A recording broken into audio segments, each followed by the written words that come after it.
ഉടുമ്പൻചോല നിയോജക മണ്ഡലത്തിലെ 10 പഞ്ചായത്തുകളിൽ 7ലും ഭൂരിപക്ഷം ലഭിക്കുമെന്ന അവകാശവാദവുമായി UDF സ്ഥാനാർത്ഥി സേനാപതി വേണു ഈ തെരഞ്ഞെടുപ്പിൽ വികസന രാഷ്ട്രീയം പറയുവാൻ LDF-നാക്കില്ലെന്നും അദ്ദേഹം ഇടുക്കി വിഷനോട് പറഞ്ഞു. ഞാനിപ്പോൾ ഉള്ളത് ഉടുമ്പൻചോലയിലെ UDF സ്ഥാനാർത്ഥി സേനാപതി വേണുവിനൊപ്പമാണ്. അദ്ദേഹത്തിന്റെ പൊതു പ്രചരണം ഇന്ന് സമാപിക്കുകയാണ്. സാർ, കഴിഞ്ഞ 5 ദിവസമായിട്ട് പ്രചരണത്തിലായിരുന്നു, ഇന്ന് പൊതുപ്രചരണം സമാപിക്കുന്നു.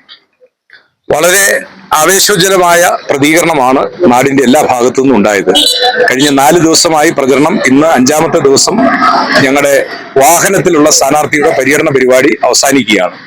എല്ലാ ഭാഗത്തു നിന്നുള്ള വോട്ടർമാരിൽ നിന്ന് വലിയ ആവേശകരമായ പ്രതികരണമാണ്. അതുകൊണ്ട് തന്നെ സുനിശ്ചിതമായ ഒരു വിജയം അത് ഞങ്ങൾ പ്രതീക്ഷിക്കുന്നു.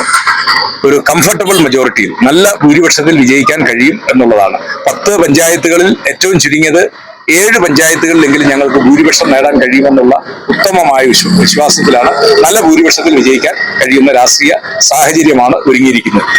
ഈ പെരുവെയിലത്ത് പോലും 100 കണക്കിന് ആളുകൾ സ്ഥാനാർത്ഥിയെ കാണുവാനും കേൾക്കുവാനും എത്തിച്ചേരുന്നത് അത് തീർച്ചയായും പ്രവർത്തകർ ഈ സ്ഥാനാർത്ഥിത്വം ഏറ്റെടുത്തിരിക്കുന്നു എന്നതിന്റെ ഉദാഹരണമാണ്.